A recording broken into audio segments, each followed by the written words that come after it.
Como eu falei domingo passado, essa série tem como objetivo lembrar-nos de que Deus está em todo lugar, compreende tudo o que fazemos como feito para Ele. Essa série tem o objetivo de tudo o que você faz, tudo que você toca, todo lugar que você faz como se estivesse fazendo para Deus. Essa série é um antídoto contra a tendência de distinguirmos lugares, dias e profissões sagrados de lugares, dias e profissões não sagrados.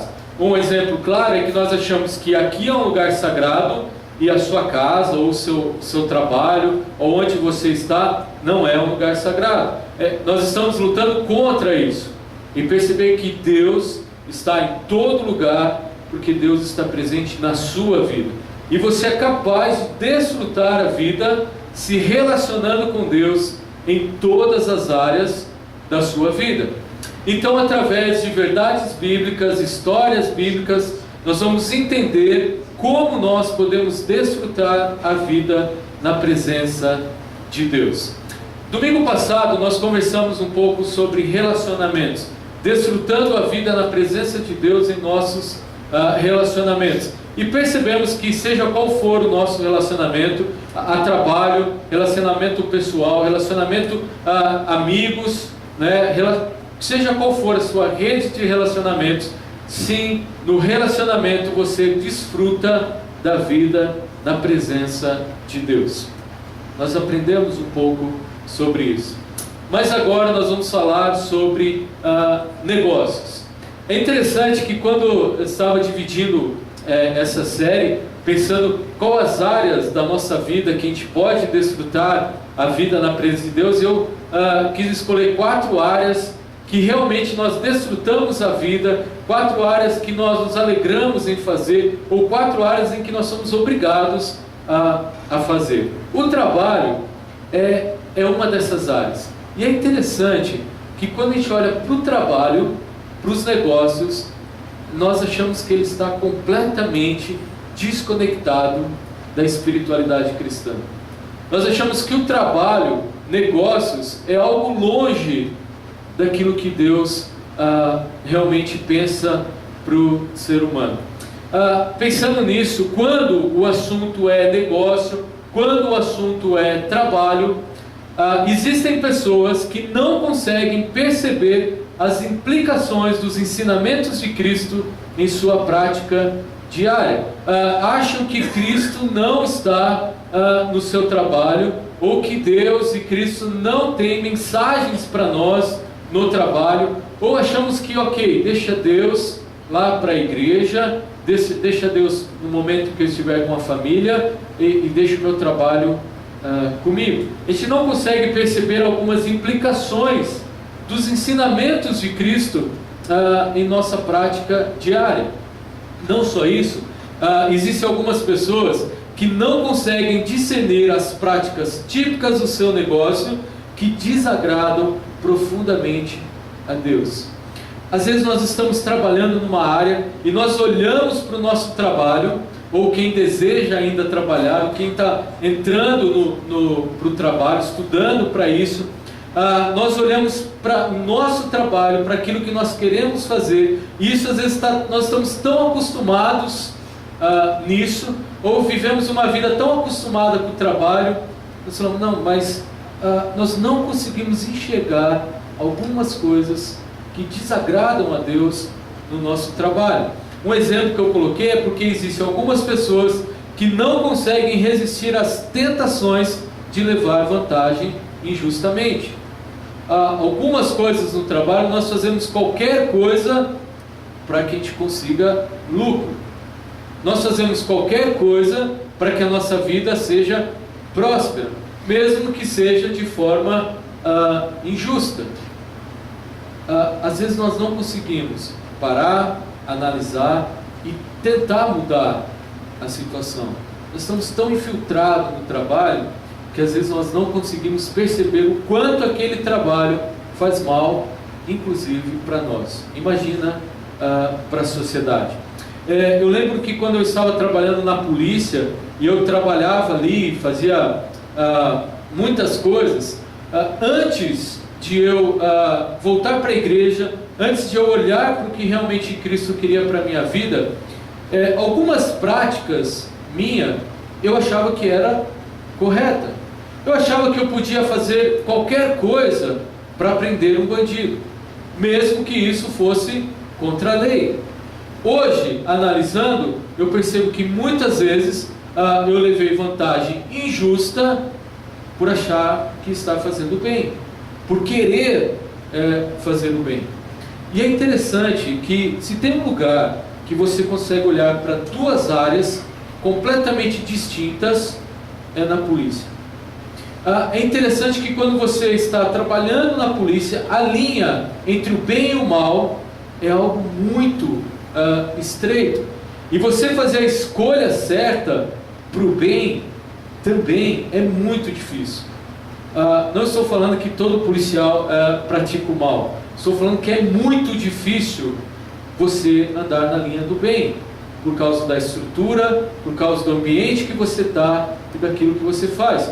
E a profissão policial militar é o extremo, mas muitas vezes nas nossas empresas, no nosso trabalho, em algumas áreas da nossa vida, levar vantagem justa virou algo corriqueiro.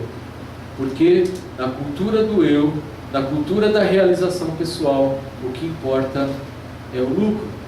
Pensando nisso, entre o assunto de trabalho e negócio, diante dessas constatação de rotas contrárias à vontade de Deus nos negócios e no trabalho, nós precisamos, primeiro, rever os princípios, rever o ambiente de trabalho, rever o ramo em que você está atuando. Quando você percebe que está indo contra aos seus princípios, as suas éticas, aquilo que você vê, talvez seja a hora de você inclusive ver o ramo de sua atuação. Ao fazer isso, analisar essas três áreas, certamente trará alguns impactos sobre o nosso desenvolvimento pessoal. Quando você consegue olhar para esses três tópicos e perceber que talvez você precise rever os seus princípios, rever o seu ambiente de trabalho, rever o seu ramo de atuação, isso com certeza vai mudar, impactar algumas coisas no seu desenvolvimento profissional.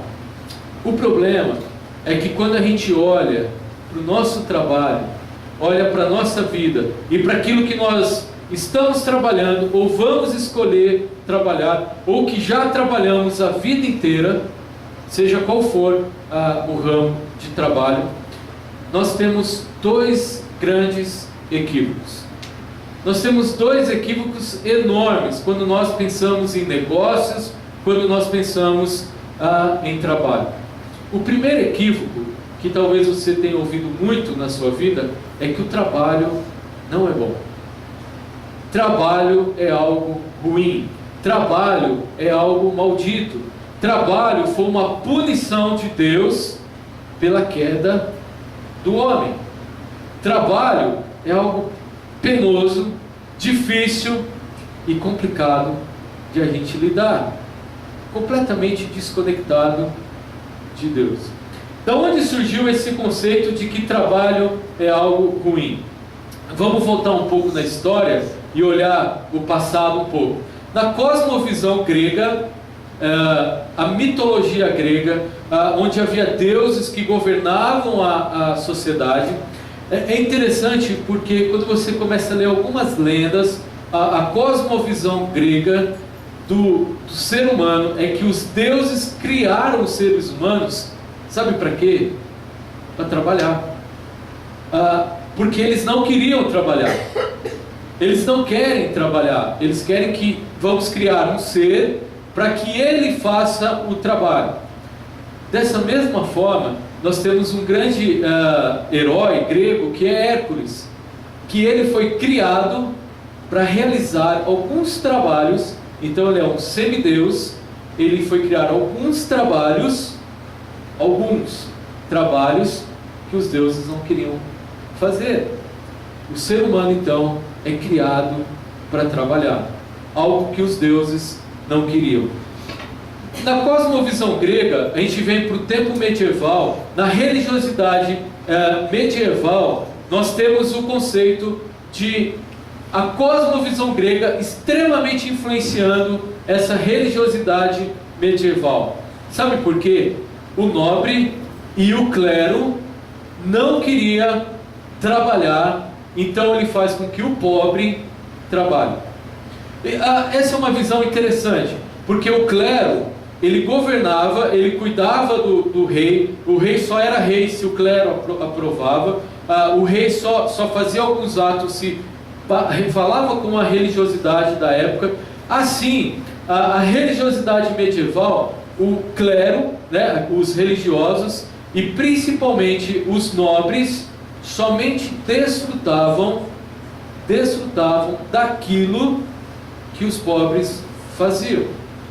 Tanto é que os nobres exploravam as pessoas para que eles trabalhassem, exploravam os seres humanos normais ali naquela área, para que eles trouxessem lucro, dinheiro, comida para os nobres.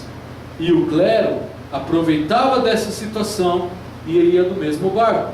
Então o clero e o nobre aproveitava da situação do pobre para trabalhar. Então o pobre, aquele que tinha que trabalhar para comer e pagar imposto para o rei e para a igreja, ele olhava para o trabalho como algo extremamente ruim. O problema é que essa religiosidade medieval influenciou a colonização europeia. Toda a colonização europeia foi feita através de uma religiosidade que havia na época medieval. E o Brasil é influência dessa religiosidade medieval, em que Portugal também é colonizado por essa situação. E no Brasil a gente tem essa visão de que o trabalho é algo ruim. Então nós começamos lá na cosmovisão grega para a gente chegar aqui no Brasil. Nós temos essa ideia de que o trabalho não é bom, que o trabalho é algo penoso, que o trabalho é algo que é um castigo, é uma maldição. Bom é aquele que não precisa trabalhar. É por isso que todo brasileiro, não todo, mas uma grande parte do brasileiro sonha em ganhar na Mega Sena. Para quê? Por que você quer ganhar na Mega Sena? Porque eu não quero mais trabalhar. Porque o trabalho é ruim, é algo penoso. A Mega Sena fez uma propaganda que eu achei genial. Eu tentei procurar para colocar aqui para a gente, mas eu não achei essa propaganda para colocar. Não sei quantos viram, mas que aparece um homem pintado de cinza tomando um banho. E ele começa a tirar aquela tinta que havia no corpo dele, e ele vai limpando, e feliz da vida, limpando aquela tinta. Você fala, cara, que bom, né? O cara, aconteceu alguma coisa que ele está feliz da vida, né? A alegria dele, e eles fizeram várias séries desse tipo de série de propaganda, é que você não precisaria mais trabalhar do que você fazia para poder conseguir dinheiro, porque a Mega Sena deu dinheiro para você. E aquele homem eu achei genial, ele tirando a tinta, sabe os homens que pintam de prata para ganhar dinheiro no semáforo, ali na praça, lugares públicos, né? Ele não precisaria mais se pintar de prata para ganhar dinheiro. Ele ganhou a Mega Sena. Essa é a nossa cultura. Trabalhar é ruim. Acordar 7 horas da manhã para ir ao trabalho é algo muito ruim. Por quê? Porque é maldição. Nós vemos de toda essa visão. No entanto, quando a gente olha para isso, nós precisamos olhar para o que Deus diz sobre isso. Se você olhar no Gênesis 1, 26, você tem o seguinte: então disse Deus: façamos o homem à nossa imagem, à nossa semelhança. É interessante que aqui, neste momento aqui, é onde Deus derrama a sua criatividade nos seres humanos e oferece para os seres humanos a sua criatividade de trabalho. Façamos a nossa semelhança. A criatividade de Deus é derramada no ser humano. E continua: domine Ele sobre os peixes do mar, sobre as aves do céu, sobre os grandes animais de toda a terra e sobre todos os pequenos animais que se movem rente ao chão. Toda a criatividade de Deus é derramada para os seres humanos para que ele trabalhe na terra que Deus ofereceu para ele. Esse trabalho que Deus ofereceu para ele, alguns teólogos, né, e a teologia chama isso de mandato cultural. Até brinquei hoje com o Dúnedo sobre isso, que Deus mandou esse mandato cultural para você cuidar, para você cultivar, para você ter toda uma estrutura em volta ali de você, para que você cuide do que Deus entregou para os seres humanos. Era tudo bom, era perfeito. O ser humano simplesmente usava a criatividade de Deus para o trabalho.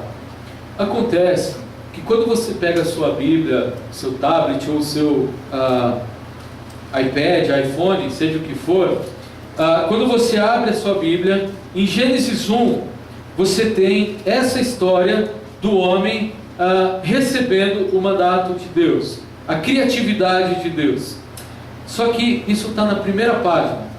Quando você vira a sua Bíblia, quando você rola ali no seu telefone, o que você tem logo em seguida é Gênesis 3.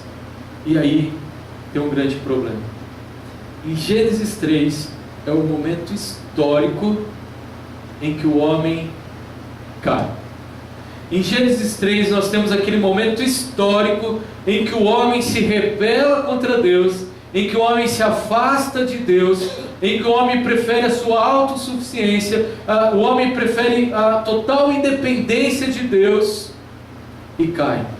E quando isso acontece, quando o homem come daquele fruto, quando o homem e a mulher comem daquele fruto, todas as áreas da nossa vida, tudo que Deus criou, tudo que foi feito pela mão de Deus, tudo o que foi criado vira de ponta cabeça. E todas as áreas da nossa vida são influenciadas por essa queda. Todas as áreas da nossa vida muda completamente o rumo das coisas. Tudo muda. Por quê? Porque agora o homem preferiu estar longe de Deus. E o que você tem em Gênesis 3:26, Gênesis 3:17 a 19, é assim: e ao homem declarou: maldito é a terra por sua causa, com sofrimento você se alimentará dela. Presta atenção: com o suor do seu rosto você comerá o seu pão até que volte à terra. Qual é a diferença do trabalho em Gênesis 1 do trabalho em Gênesis 3? Suor do seu rosto. Antes, o homem usava toda a criatividade que Deus ofereceu para ele para cultivar a terra, para manter as coisas em ordem ali na terra. Agora, o homem ia precisar suar a camisa para comer. Agora, depois da queda, quando o homem fosse plantar uma batata, ele teria que cuidar da erva daninha que estava do lado. Quando ele ia colher uma rosa, ele ia ter que pegar aquela rosa falsa que nasce junto com a rosa. O trigo, a Bíblia fala disso, o joio nasce junto com o trigo e confunde o homem. Então o homem tinha que ter mais trabalho para cultivar a terra. Em Gênesis 3, todas as áreas dos seres humanos foram afetadas e o trabalho foi uma delas. Você quer comer? Você quer se alimentar? Você quer manter o seu padrão de vida? Sue a camisa. Não mais as coisas vão ser fáceis. O mundo que era perfeito virou completamente de ponta cabeça. Não porque Deus quis assim, mas porque o ser humano escolheu se afastar completamente de Deus. E quando há desconexão, todas as áreas da nossa vida são influenciadas. Na série nós estamos falando 4: relacionamento, negócios, lazer, virtualidade. Tudo foi influenciado pela queda. Agora, o trabalho só vai sair com muito suor. Então, quando a gente olha para o trabalho algo ruim, o que Deus diz sobre isso, Na Bíblia a gente tem o trabalho como uma dádiva criativa de Deus, uma dádiva que Deus oferece a cada um de nós. Então o trabalho é algo maravilhoso, porque é uma dádiva da criatividade que Deus derramou sobre nós, mas o trabalho foi influenciado pela queda, e o suor se torna fruto da desconexão de Deus. Agora, trabalhar, você tem que suar a camisa. Então, quem está trabalhando e acorda de manhã e fala, nossa, eu estou cansado, isso é fruto da desconexão da queda. Quem ainda vai entrar no mercado de trabalho, ou quem está estudando para entrar no mercado de trabalho, tem que entender que o trabalho só funciona se você suar a camisa. Nós vamos falar um pouco mais sobre isso um pouco para frente, mas esse é o primeiro equívoco que a gente tem: trabalho como algo ruim. O segundo equívoco que a gente tem é o trabalho como fonte de realização. E isso é um grande problema, porque a pessoa acha que só vai ser feliz se ela tiver um bom emprego, um bom salário e estar realizado na vida, porque a realização financeira está no topo do desejo do ser humano. Ser bem financeiramente é o principal que os seres humanos desejam. Com isso, antigamente, e pensa antigamente um tempinho bom atrás, talvez bem antes do que você possa imaginar, antigamente o trabalho estava vinculado à rotina e pertencia à família. Por exemplo, a gente tem Jesus na Bíblia. Jesus era um carpinteiro, então ele trabalhava como carpinteiro, porque o seu pai era carpinteiro, porque era um negócio da família, e por ser um negócio da família, trabalhar fazia parte da rotina. A criança começava muito cedo, principalmente o judeu, a trabalhar com o seu pai. Muito cedo. Ele trabalhava com o seu pai, negócio da família, rotina, fazia parte da sua rotina diária. Satisfação não era o desejo principal do seu trabalho, mas sim rotina, porque eu tinha que trabalhar ali com o meu pai. Acontece que na modernidade, quando entra aquela cultura do eu, a cultura do individualismo, a cultura da realização e da satisfação, nós temos o trabalho agora, passa a ter a função de promover senso de realização. O trabalho passa a ter a função de te fazer feliz. Então nós perguntamos para as crianças: o que você quer ser quando crescer? Quando ela pensa no que ela quer ser, é o que agrada o seu coração. É aquilo que ela deseja para que ela alcance realização pessoal. Ou quando você escolheu uma profissão, você pensou nisso: o que vai me fazer feliz? Qual é a minha realização pessoal no trabalho? É interessante que quando a gente olha para o trabalho, nós vamos perceber que ele não é fonte de realização. Sabe por que a modernidade passa a ter essa função no trabalho? Eu tenho sempre trazido alguns livros aqui para recomendar para vocês. O de hoje é Timothy Keller, Deuses Falsos. Esse livro é um livro que deve estar o tempo todo ali do lado da sua cama, para você ler. Esse livro, Deuses Falsos, o Tim Keller diz o seguinte: o sucesso pessoal e as conquistas nos levam a uma sensação de que somos deuses, de que nossa segurança e nosso valor estão na sabedoria, na força e no desempenho que demonstramos. Ser o melhor no que faz, estar na crista da onda, significa que ninguém é igual a você. Você é supremo. Ou seja, quando você alcança o máximo da sua vida, parece que a sua satisfação está plena. Acontece que ele continua dizendo: a falsa sensação de segurança vem da deificação de nossas conquistas. Deuses falsos. Diz da esperança de que elas nos protejam da vida de uma forma que somente Deus pode fazer. Sabe por que você se preocupa com a sua realização profissional? Porque você quer satisfazer algumas áreas da sua vida que somente Deus pode fazer. Sabe por que você tem comida para amanhã? Sabe por que você tem o que respirar para amanhã? Porque é Deus que faz isso. Quando cremos com a mente no que Ele conquistou para nós, e quando nos comovemos pelo que Ele fez por nós em nosso coração, começamos a matar o vício, a necessidade de sucesso a todo custo. O Tim Keller, no seu livro, ele tenta mostrar para nós o seguinte: o sucesso, o desejo pelo sucesso, muitas vezes sobrepõe o desejo de Deus. E quando você começa só a buscar realização e ver o trabalho como algo que só pode satisfazer a sua vida, você esquece de que Deus está cuidando da sua vida, de que Deus tem tudo sob controle, de que Deus está guardando, sustentando, te oferecendo alimento, te dando prato para comer todo dia. É por isso que quando você vai almoçar, vai jantar ou vai fazer qualquer coisa, você deve adorar a Deus e dizer obrigado pelo prato na minha mesa. Por quê? Porque a realização é apenas uma ponta do todo que Deus oferece.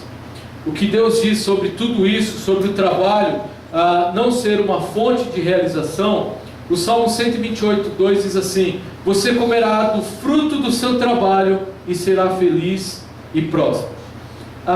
Comerá do fruto do seu trabalho. Aqui nós temos a relação entre sustento e trabalho. Você quer comer do fruto? Você quer ter alimento na sua casa? Você quer realizar algumas coisas? Deus dá uma dica para você: trabalhe. Você quer ter as coisas? Trabalhe. Deus dá essa dica para você. Já vai pensando nisso. Quer comer do fruto? Trabalhe. Se você não trabalha, não tem como você comer do fruto. Não tem. A relação entre sustento e trabalho. Você comerá do fruto do seu trabalho. Mas a segunda linha do Salmo 128:2, e o Salmo 128 a gente conversou um pouco no pequeno grupo terça-feira passada, que é um salmo maravilhoso, que você tem que ler mesmo para você ver como que a sua vida pode ser próspera, como a sua vida pode ser feliz. O Salmo 128 diz: você comerá do fruto do seu trabalho e será feliz e próspero. Aqui, a relação entre realização e trabalho. Mas tome cuidado, porque aqui a gente vai num terreno perigoso.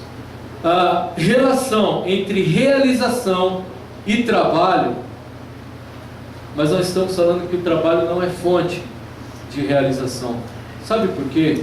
John Stott, em um dos seus livros, diz assim: trabalho é o gasto de energia manual, mental ou ambas, a serviço de outros, que traz satisfação para o trabalhador, benefício para a comunidade e glória a Deus.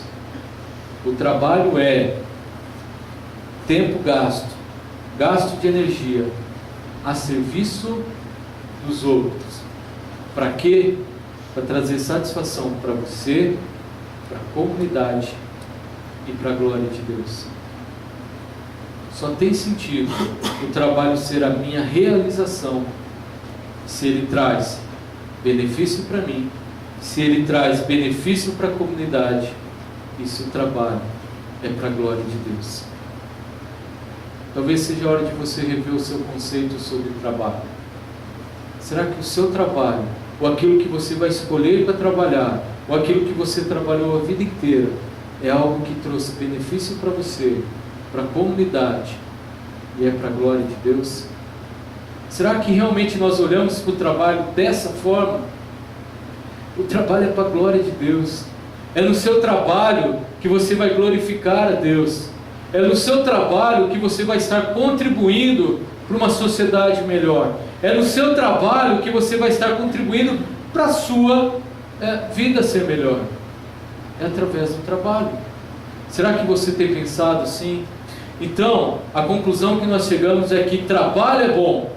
Desses dois equívocos, duas verdades.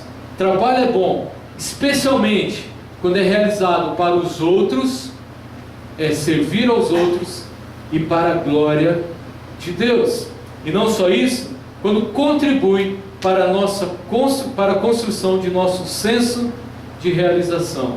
Mas, lembre-se, isso é apenas parte de um processo maior. O trabalho é sim muito bom para a sua realização pessoal, mas só tem sentido se você entender que o trabalho é apenas uma pequena ponte, uma pequena ponta de tudo que Deus oferece para você. Pense na sua vida. Quantas coisas Deus está oferecendo para você? Quantas coisas Deus oferece para a sua vida, para a sua família? Perceba que a realização pessoal, através do trabalho, é apenas um pouquinho do todo. Porque trabalho não é fonte de realização. A fonte primária é a relação com Deus. De novo, vou usar o livro do Tim Keller. Ele fala que deuses falsos. Antigamente as pessoas olhavam para os deuses, viam totens, estátuas ali. Deus do sexo, a deusa do sexo, deusa do dinheiro, o Deus do poder, o Deus do vento, o Deus de tudo. Hoje, os nossos deuses falsos continuam sendo os mesmos: sexo, poder, dinheiro. Por quê? Porque nós buscamos satisfação nessas coisas. Nós esquecemos que Deus entra no sexo, no poder e no dinheiro, se Ele estiver em primeiro lugar. Essa é a grande diferença de desfrutar a vida na presença de Deus. É quando nós olhamos que o trabalho é muito bom, porque ele é uma dádiva de Deus, e nós olhamos que o trabalho não é fonte de realização, porque o que satisfaz a sua vida é Deus. A desconexão fez com que nós ficássemos longe de Deus, e o homem começou a procurar nisso: sexo, poder e dinheiro, e não encontrou. Sabe aonde nós temos a satisfação? Em Cristo Jesus, que desceu do céu, morreu na cruz, ressuscitou depois de 3 dias. Sabe para quê? Para te oferecer satisfação plena. Eu lembro de ter uma música muito antiga, um corinho que eu cantava há muito tempo: satisfação é ter a Cristo. Quem lembra desse hino já está cantando na cabeça. Satisfação é ter a Cristo. Não há coisa melhor no mundo. Satisfação, Cristo oferecendo grandes coisas para a nossa vida. Você entende isso? Que o trabalho é bom e que Deus e que não é a fonte de realização, mas sim que Deus é a sua fonte de realização. Então comece a olhar para o seu trabalho, para o seu negócio de uma forma diferente. Nós estudamos uma série no pequeno grupo Entre o Bem e o Mal, que foi excelente, que mostrava: tome cuidado com quem você faz negócio, tome cuidado com quem você aperta a mão para realizar negócios. Lembre-se de que o trabalho só é bom se você coloca Deus em toda a sua área. Assim, nós podemos desfrutar a vida na presença de Deus de uma forma tranquila, porque o trabalho é bom, é uma dádiva de Deus, é algo que traz sim satisfação para a nossa vida, mas é algo que nós não podemos colocar na frente de Deus, porque satisfação é ter a Cristo. Assim, nós podemos olhar para tudo isso e desfrutar a vida na presença de Deus no ambiente do nosso trabalho. Jesus, um certo momento na sua vida, e quase toda a nossa série está sendo baseada nesse momento de Jesus, em que ele vai no meio da multidão. E eu brinquei no primeiro estudo que eu achei que Jesus, ele não sentou como uma professora de matemática que eu tinha antigamente, né? Ele não sentou numa cadeira e começou a falar com o povo. Jesus se relacionou com o povo e fez um grande discurso que nós chamamos de o Sermão do Monte. E um trecho desse Sermão do Monte diz assim: não resistam ao perverso. Se alguém o ferir na face direita, ofereça-lhe também a outra. E se alguém quiser processá-lo e tirar-lhe a túnica, deixe que ele leve também a capa. Se alguém o forçar a caminhar com ele 1 milha, vá com ele 2.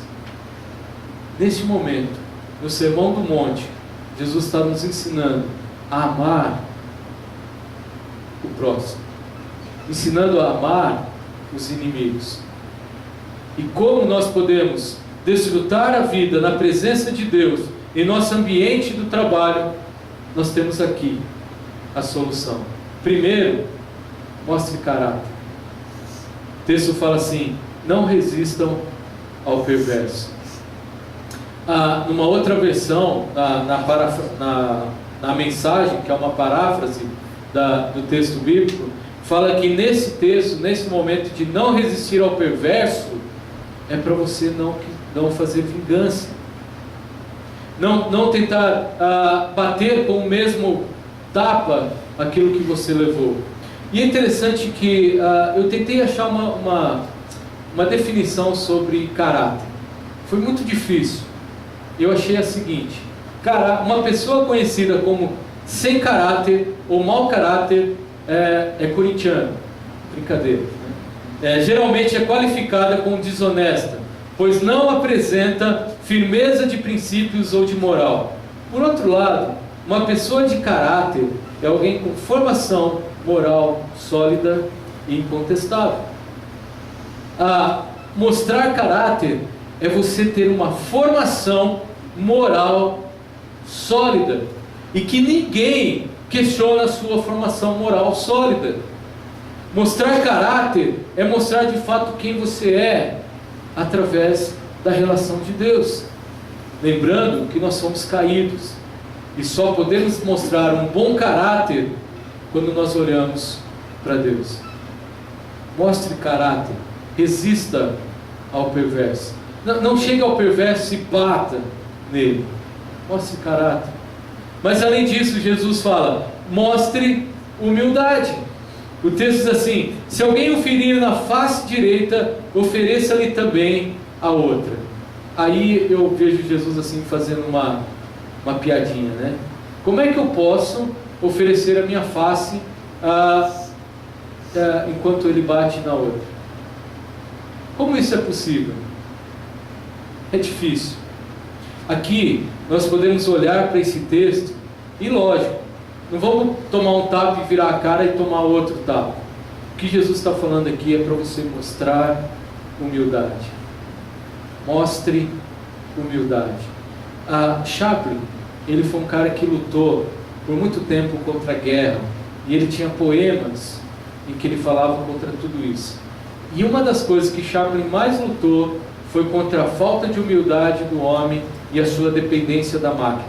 Porque na Revolução Industrial ele enxergava aquilo como algo muito ruim. E ele diz o seguinte: pensamos demasiadamente, sentimos muito pouco. Necessitamos mais de humildade do que de máquinas, mais de bondade e ternura do que de inteligência. Sem isso, a vida se tornará violenta e tudo se perderá. Sem humildade, a vida se tornará violenta. Sabe por que o mundo enfrenta o que enfrenta hoje? Por falta de humildade. Sabe por que os Estados Unidos querem entrar numa guerra que não tem nada a ver com ele, a não ser pelo petróleo, lá na Síria, lá no Egito? Por falta de humildade, por achar que é acima.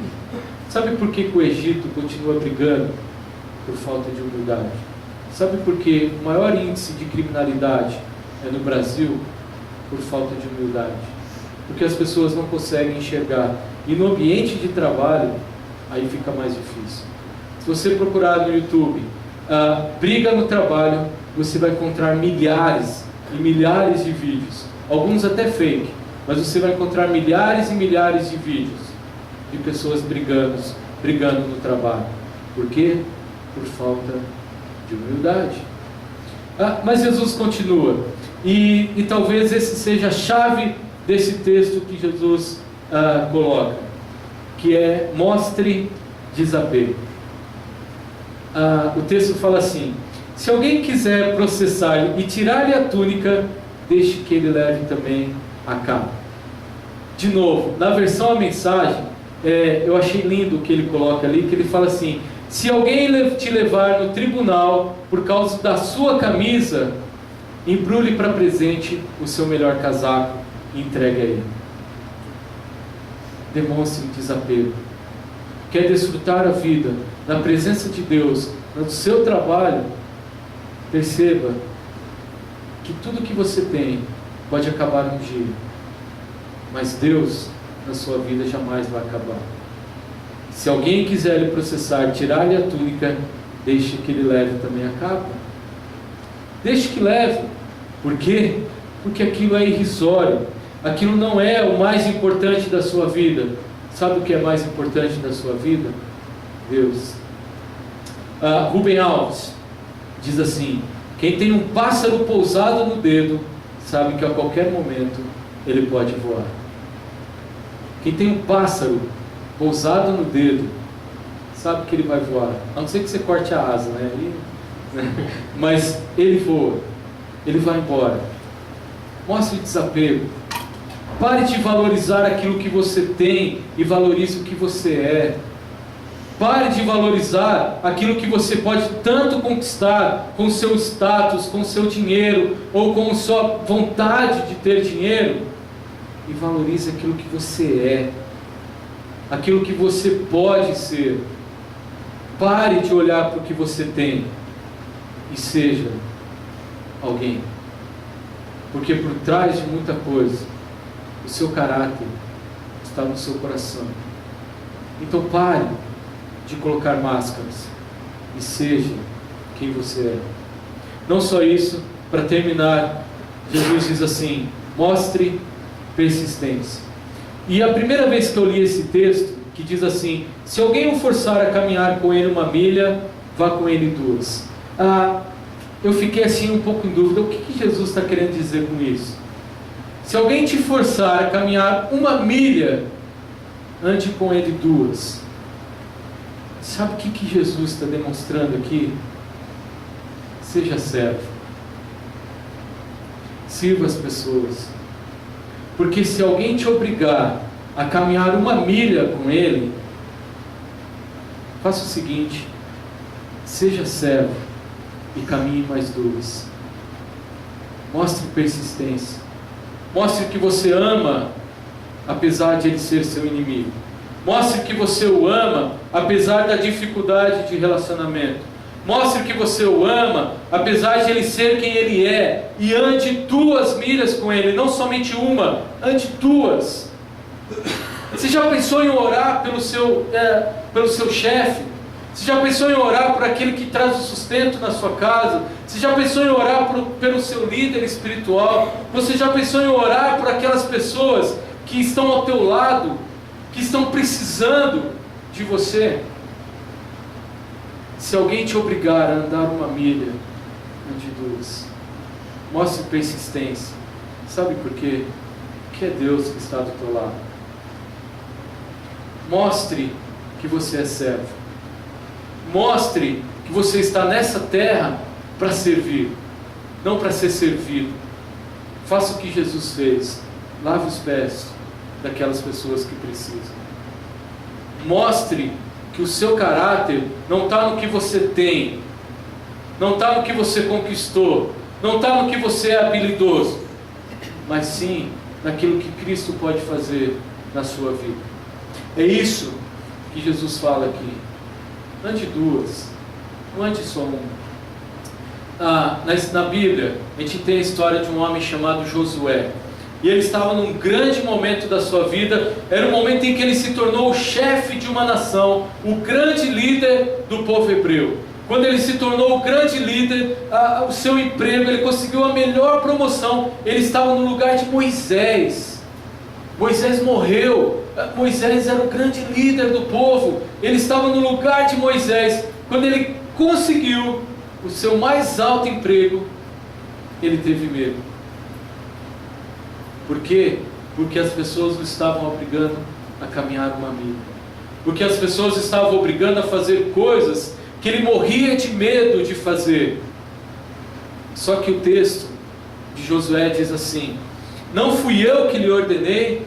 Seja forte e corajoso. Não se apavore, não se desanime, pois o Senhor, o seu Deus, está com você por onde você for. Ande 2 milhas. porque Deus está com você aonde você for. Deus está caminhando com você, por mais difícil que seja a caminhada, por mais que aquela pessoa que está do seu lado seja quem você não deseja estar do seu lado, ande 2 milhas. No ambiente de trabalho, quer desfrutar a vida na presença de Deus, aprenda que você é servo e que Deus está ao teu lado em todo momento da sua vida. Para nós pensarmos um pouco, existem promessas para o profissional íntegro que desfruta a vida na presença de Deus. Primeiro, uma vida de intimidade com o Senhor, porque Provérbios diz assim: porque o Senhor detesta o perverso, mas o justo é seu grande amigo. Uma família abençoada, o avarento põe a sua família em apuros, mas quem repudia o suborno viverá. Não só isso, uma vida honrada, os lábios que dizem a verdade permanecem para sempre, mas a língua mentirosa dura apenas um instante. E principalmente, uma vida próspera. A casa do justo contém grande tesouro, mas o rendimento dos ímpios lhe trazem inquietação. A casa do justo, com muito ou com pouco, é próspero. Mas aquele que pratica coisas ilegais, mas os ímpios, como o texto é considerado, ele pode até ter muito ou pouco, mas constantemente a sua vida é corroída por dentro. No seu ambiente de trabalho, perceba isso.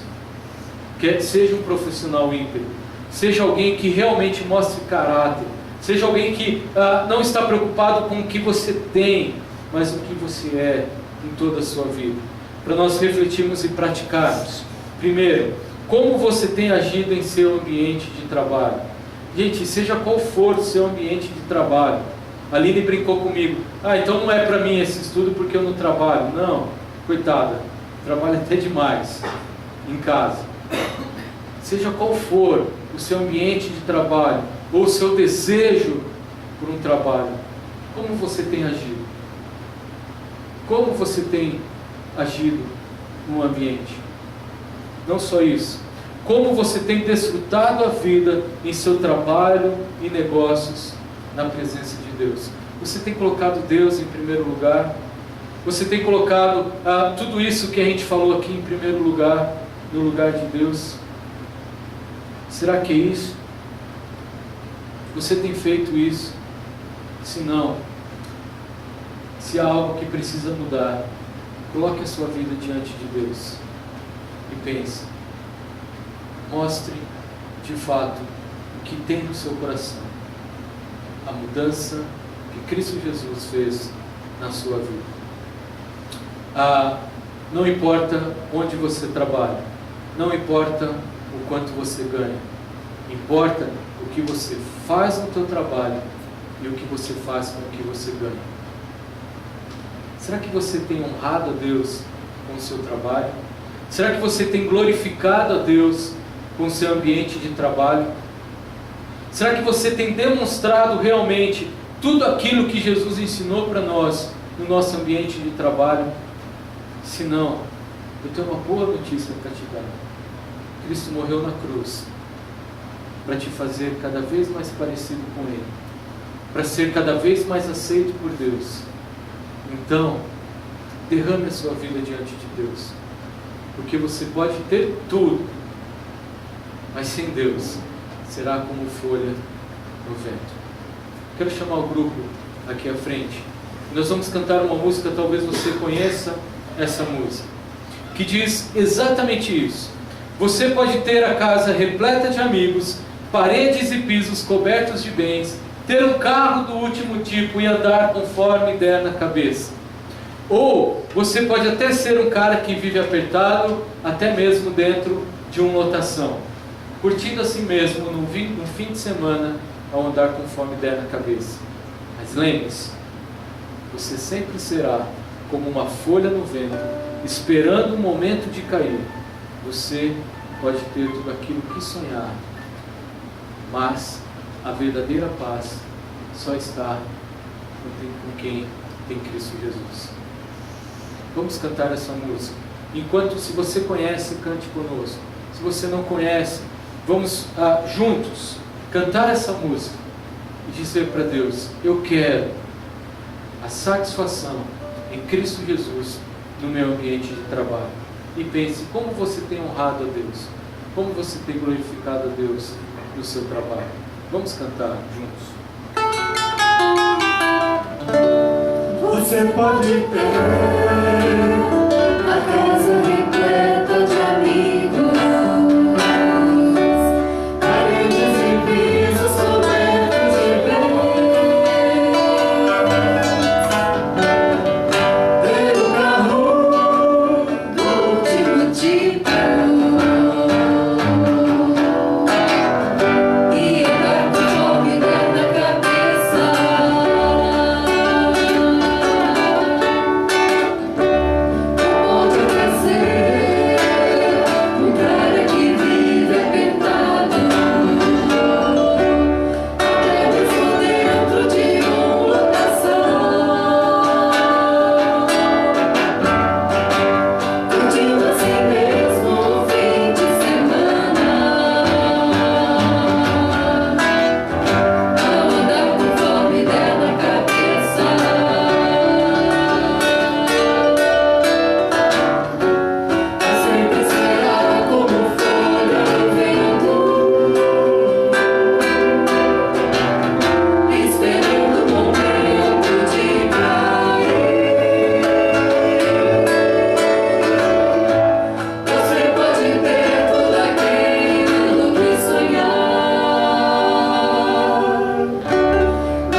Salmo 128 diz assim: como é feliz aquele que teme o Senhor, que anda em seus caminhos.